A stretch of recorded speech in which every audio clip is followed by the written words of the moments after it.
Yes, in fact, I agree that aspirin has been there for a very long time. Unfortunately, when things are there for a very long time, they either go into oblivion or people take it for granted for what it's known to do rather than for what it's capable of doing.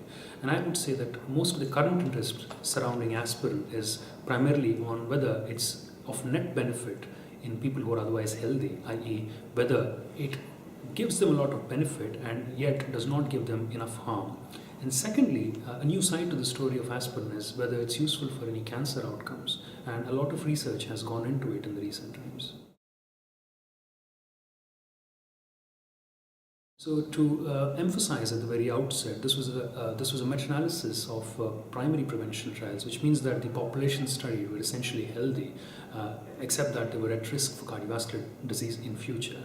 Now there are two sides again to the story. One is we found that there was no net benefit of giving aspirin for the primary prevention of cardiovascular events, and that's because although the benefit of aspirin was with regard to the prevention of non-fatal cardiovascular events, it could not prevent fatal cardiovascular events. As well as that, it was associated with a significant excess harm of bleeding episodes, a lot of them which were major bleeding episodes like the bleeding that you tend to see from the GI tract or fatal bleeding events. And in a sense, the benefit was proportionately offset by the risk of bleeding. And that's something that we have to be wary about when we prescribe aspirin to otherwise healthy people and medicalize them.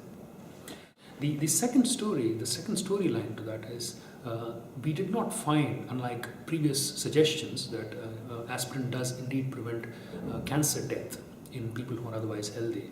But having said that, one must acknowledge the fact that these were trials which were not primarily focused at looking cancer outcomes, and therefore a lot more needs to be done to clarify this issue.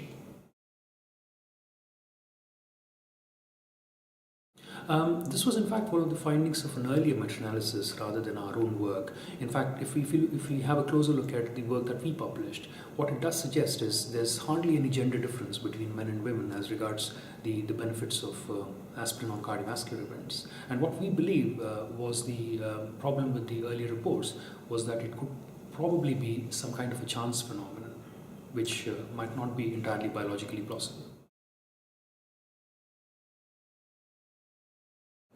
I would say the jury is still out whether we can declare aspirin as being the wonder drug or not. For example, an important piece of research finding that we observed was in the current era when we have other drugs like statins and other disease modifying agents, it's hard to say that aspirin alone would be effective because generally people who get aspirin are also co-prescribed other molecules, and for that reason the benefits seem to be far less in the modern day treatment of cardiovascular disease and prevention rather than they might have been, say for example, a couple of decades ago. So I would not call it a wonder drug just as yet.